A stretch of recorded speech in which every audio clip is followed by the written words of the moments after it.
Assalomu alaykum. Ismim Mehriniso, 32 yoshman. Asli Buxorolikman. Koreyada 13 yil davomida yashab, 1 yil oldin O'zbekistonga qaytib keldim. O'zi asli bakalavr magistraturani Koreyada, Koreyaning Sungmyong Women's University, ya'ni ayollar institutini bitirganman. O'z kuchim bilan o'qishga kirib, grantlar yutib, borib, o'qib, undan keyin qaytib kelganman 2017-yilda. 2017-yilda qaytib kelib, o'z soham bo'yicha, iqtisod sohasi bo'yicha O'zbekistonda ishlab boshlaganimda xo'jayinim bilan tanishib, xo'jayinim o'shanda Koreyada magistraturani o'qirdilar. Turmush qurib, qaytib Koreyaga ketganman. Undan keyin shu kosmetologiya sohasiga juda qiziqqanman, chunki o'zimni yuzimda muammolar paydo bo'la boshlaganda, bu sohaga qiziqib, shu kosmetologiya sohasiga kirib ketganman. Ancha payt onlayn ham savdo qildik. Undan oldin o'qishlarga ham qatnadim, kurslarga bordim har xil. Xullas, shu bilan faoliyatim boshlab, o'tgan yili shu 1 yil ichida 3 ta do'kon hozirda mavjud. Bittasi Buxoroda, bittasi Chilonzorda va hozir kelib turgan joyimiz bu Miroboddagi do'konim. Yana hozir ko'paytirish niyatidamiz do'konlarimizni, xudo xolasa. Shu Pibu Secrets nomi asoschisiman hozirda. O'zimni brendlarim va Pibu Lab degan brend ostida umumvalkalar ham Koreyada ishlab chiqardim. Juda ko'p yo'nalishlarda sinab ko'rganman. Koreyada paytimda Hyundai kompaniyasida ham ishlaganman. 6 ta tilda mukammal gaplasha olganim sababli переводчикlik qilganman. O'zbekistondan kelgan har xil mehmonlar bilan davlat idoralarida, vazirliklarda tarjimon bo'lib ishlaganman. Undan tashqari turmushga chiqqanimdan keyin, davlat ishiga ruxsat tegmagandan keyin ingliz tilidan ham koreys bolalarga dars berganman. Kosmetologiya sohasiga kirib ketganimdan keyin butunlay bu sohaning ichiga kirib ketdim. Hozirda ham kosmetologiya, ham 12 ta brendning dileriman. Asosiy dileri bo'lganim uchun shu 12 ta brendni O'zbekistonga olib kirganman. Birinchi farzandimga homiladorlik davrida yuzimda juda ham ko'p toshmalar toshib, yuzim yomon holatga kelib qoldi. Koreyada oddiy Olivion magazinlaridan olingan uxotlar bilan yuzim yaxshilanishi qiyin bo'ldi. Shu bilan boshlangan. Sekin-sekin yuzimni yaxshilay boshladim. Uxotlarni o'rgana boshladim, kurslarga yozildim. Shundan boshlangan. Bizda asosan boshqa do'konlarga qaraganda ustunroq deb bilgan tomonim bu bizda dermatologicheskiy uxotlar borligi. Ya'ni professional uxotlar bilan ishlaymiz. Asosan davolashga e'tibor qaratamiz. Oddiy, misol uchun dog' deb olaylik. Dog'ni ketqizish bu oson narsa emas. Uning uchun tarkib jihatdan ham tarkibi balandroq, kuchliroq narsalar ishlatish kerak bo'ladi yuzga. Tarkibni ham bir-biriga moslab tanlash ham oson emas. Aynan bu bilan o'zimda oldin muammo bo'lganligi sababli tarkibi kuchliroq, qaysi tarkib bilan qanday tarkibni qo'shish mumkin, qaysini mumkin emas, aynan shularni o'rgangan holatda yaxshi tarkibli narsalarni nabor qilib tanlab beramiz. Keyin yuzni apparatlari bor bizda. Hozirda yuz tekshirish apparatlaridan tashqari RF lifting, dog'larni ketqizish uchun plazmalar va undan tashqari juda ham ko'p hozir apparatlar Koreyani o'zidan olib kelganman. 1 yilda 2-3 marta hozir ham Koreyaga borib kelaman. Oktyabr oyida yana ketaman. Onlayn boshlaganmiz ishni. Onlayn boshida boshlagan paytimda shu oddiy brendlardan boshlaganman. Oddiy Olivionda sotiladigan brendlardan. Hali u paytda kurslar ham olmagan paytimda keyin sekin professional brendga o'tganmiz. Nima sotganman? O'zimni qarindoshlarimdan boshlaganman albatta. Birinchi sotgan narsam Zhenshen bo'lgan. Birinchi sotuvim daromad olib kelmagan. Mana shu oxirgi 1 yil ko'chib kelganimdan keyin daromadga chiqdim. Hozirda offlayn do'konlarimiz 3 ta, lekin onlayn magazinlarimiz ham Instagram, Telegram kanallarimiz, YouTube kanallarimizni ham endi rivojlantirishni boshladik. Asosan Instagram va Telegramda reklama olib boraman. Aynan o'zimni uxodovoy tovarlarim haqida ma'lumotlar, konsultatsiyalarimni aynan shu kanallarda ko'rishingiz mumkin. Qiyinchiliklar juda ham ko'p bo'lgan. Aynan menimcha ko'pchilik biladi. Konkurentlar tomonidan siqib chiqarishlar bo'lgan, do'konimga bostirib kelishlar bo'lgan. To'g'risini aytaman, juda ko'p qiyinchiliklarga duch kelganman. Hozirda ham juda ko'p narsalar bo'lyapti. Lekin faqat Allohga ishonadigan insonman. Doim aytadigan narsam shu. Kim nimaiki yomonlik qilsa, o'ziga va farzandlariga qaytadi. Faqat shu shiorga ishongan holatda faoliyatimni olib boryapman. Hozir Buxoroda 3 ta qiz, bu do'konimda 2 ta, 9-10 ta qizga hozircha ish o'rni ochganman. Bunda mobilograflarim ham bor, YouTube kanalim yuritadigan qiz bor. Har bitta do'konimda 2 tadan 3 tadan qizlar bor, adminlarim bor. SPF'lar haqida gaplashsak, narxlar bizda har xil narxlar bor. 220 mingdan boshlanadi SPF'larimiz. 350 ming, 450 ming, 650 minggacha. 650 ming SPF'imiz уже grammi ham katta, 1 yilga yetadigan, tarkibida tinchlantiruvchi, ajinlarni yoyishga yordam berib, dog'larni ketkazuvchi sostavli SPF'lar. Amerikanskiy xohlaydiganlar uchun bizda SPF'lari bor, anchagina narxi qimmat, lekin zashitasi ham shunga yarasha effekti ham bor. Aynan bu yo'nalishdan erishganim bitta mashina oldim. Undan oldin esa, o'zi to'g'risini aytaman, xo'jayinim bilan Koreyada ancha ishlab, ancha narsalarga erishganmiz. Uylar oldik. Ko'pchilik o'ylarkan, hatto o'zimni podpischichlarim ham shu ishni orqasidan oldi deb, bu ishni boshlashimdan oldin olganmiz bu uyni. Undan tashqari, onamlarga yaqinda mashina olib berdim, aynan bu ishni orqasidan. Qilganlarim hozircha shu. 3 nafar farzandim bor. Biznesga shunchalik sho'ng'ib ketganimdan farzandlarimga vaqtim juda ham kam. Bu uchun har kuni kechirim so'rayman bolalarimdan. Endilikda farzandlarimga ko'proq vaqt ajratishni xohlayman. Asosan farzandlarimni ko'rsam, hamma narsani unutaman. Uyga borsam, 3 ta farzandim ham hali kichkina. Ular bilan o'ynaymiz, o'tiramiz, ovqatlanamiz, gaplashamiz. Kun davomida nima qilganimizni gapirganimizda o'sha charchoqlarim chiqadi. Aynan o'sha narsa uchun ham uyga yuguraman. 2 yil oldin Koreyada yashagan paytimda koreyslar juda iymoni bo'lmasa ham insofli xalq. Yomonlik ko'rmaganman. Koreys xalqida bitta ham yomon inson uchratmaganman-da 13 yil yashab. O'rgangan narsam yomonlar ham ko'p ekan degan narsani o'rgandim va o'shalarga o'xshamaslikni ko'proq o'rgandim. To'g'risini aytishim kerak, hozir maqsad qo'ydim. Yoshligimdan bir orzuyim bor edi Med institutga kirish. Ya'ni meditsinskiy institutdan yiqilganman. Bir paytlar med kollejni bitirganimdan keyin O'zbekistonda, keyin koreys tilini o'rganib Koreyaga ketganman. Med institutga kirmoqchiman shu yil. Hozir ham o'sha hujjatlar bilan ishlayapman. Qiyin bo'lsa ham med institutga kirib o'qish niyatim bor. Aynan dermatologiya sohasini chuqurroq o'rganmoqchiman va shu soha bo'yicha eng yaxshisi bo'lishni xohlayman. Koreyslar tomonidan berilgan bitta maslahat bor menga. Hech qachon do'stingga qarz berma. Qaytib olmaslik sharti bilan bermoqchi bo'lsang, ber deyshadi. Shu maslahatga hozir ham rioya qilaman. Ya'ni o'rtoqlarimga pulim bo'lgan taqdirda ham uzr, pulim bor, lekin bermayman deb aytaman. Meni yomon ko'rsang ham mayli, men pul bermayman. Birovga qarz bermayman. Chunki hayotim davomida ham buni sinab ko'rganman.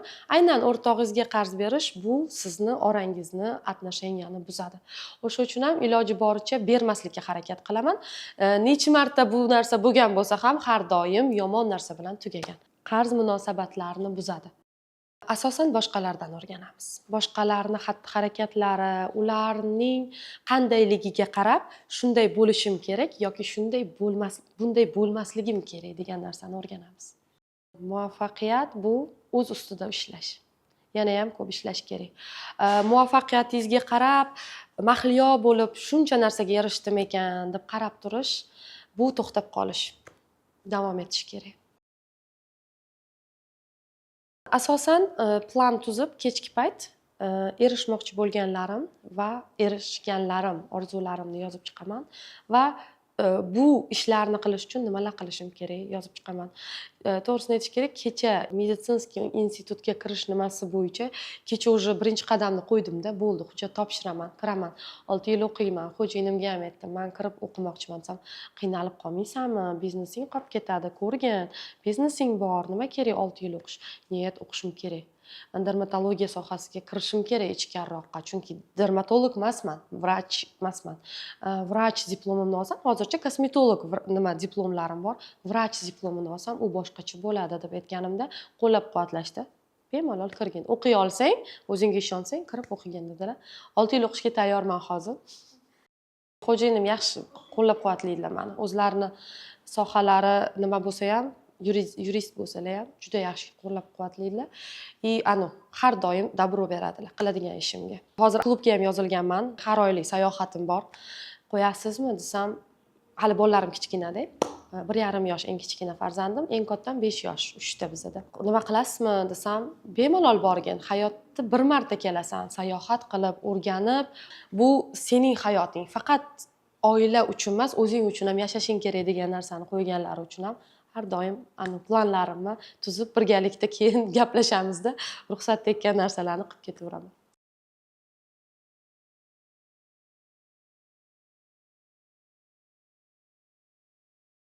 Auditoriya viloyatdan ham juda ham ko'p insonlar, Qirg'iziston, Qozog'iston, Tojikistondan ham hozir juda ham ko'p zakazlar tushyapti. Yaqinda do'konni Tojikistonda ochish taklifi tushdi, xudo xolasa. Keyingi yillarda qilaylik, hozir shu yil ozgina ishlarim ko'p deb nima qildim. Ochish niyatim bor asosan yuzida muammosi bor ayollar menga murojaat qilishadi. Bizni ayollar o'sha yuzida muammo paydo bo'lguncha uhud qilishmaydida asosan. Muammo paydo bo'lgandan keyin endi uhud boshlayman degan ayollar juda ko'p bizda. Biz Qozog'iston, Qirg'iziston, Tojikiston qo'shni davlatlarga asosan pochta orqali jo'natamiz. Manda asosan konsultatsiya. Ayollar bilan o'sha yuzma-yuz gaplashib, konsultatsiya berib, yuziga mos qilib uhud yig'ib berib, uni bitta ishlatilishini tushuntirishim, shuni videoga olib, o'sha marketing tomonidan shu narsa ko'proq yordam bergan va ikkinchi narsa, hatto biza mana tovarni olib uyga ketadi. Klient ketgandan keyin ham kamerada telefon qilib surilishigacha ko'rsatib beraman ba'zi klientlarga, agar birinchi marta uhud qilayotgan bo'lsa. Chunki adashgan klientlar ko'p bo'ldi. Kremlarni surib 5 minutdan keyin yuvib tashlagan klientlar ham ko'p bo'ldi.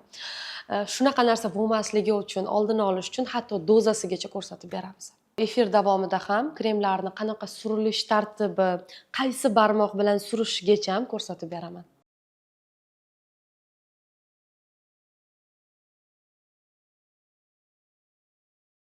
Hozircha 10 balldan 5 beraman.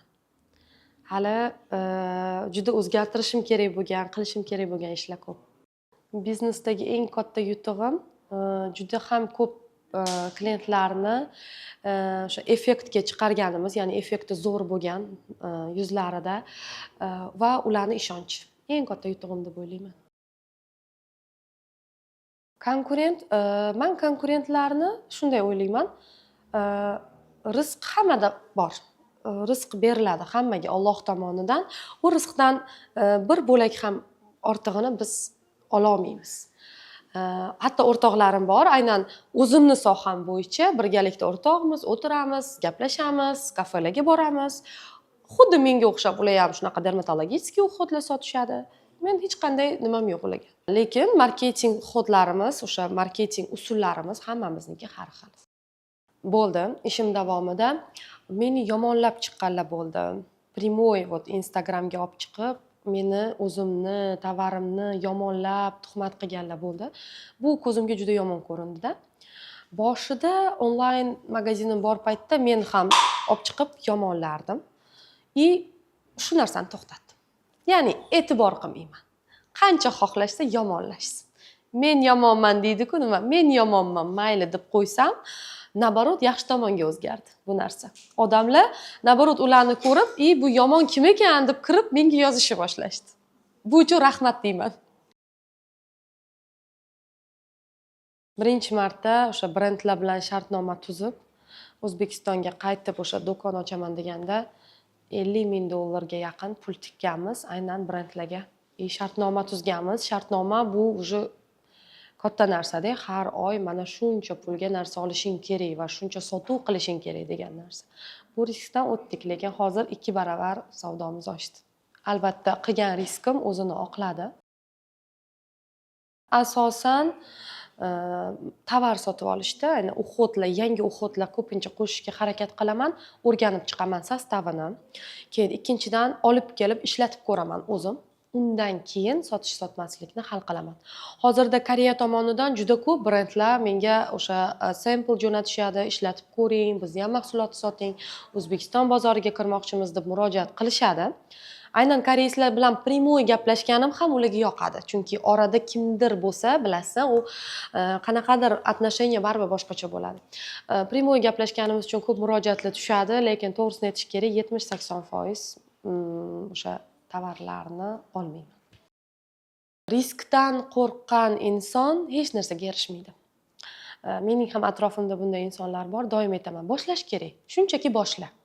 Uyda o'tirasanmi? Ba'zilar aytadi-da, "Voy, mablag'im yo'q meni." Men o'zim biznes boshlagan paytimda 2 million so'mdan boshlaganman biznesimni. 2 million so'mdan boshlab, hozirgi обороtim bir oyda $40-50 ming dollardan oshadi. Faqat boshlash kerak. O'sha eng muhimi boshlab olish. Keyin davom etadi. Boshlash eng muhimi. O'sha uchun boshlab oling, birinchi millionlaringizni toping. Hammasi o'z qo'lingizda. Faqat eng muhimi boshlab davom ettirish va o'z ustingizda ishlash. O'rganish kerak. Ko'proq o'rganib, bilim olish kerak. Muhimi shu.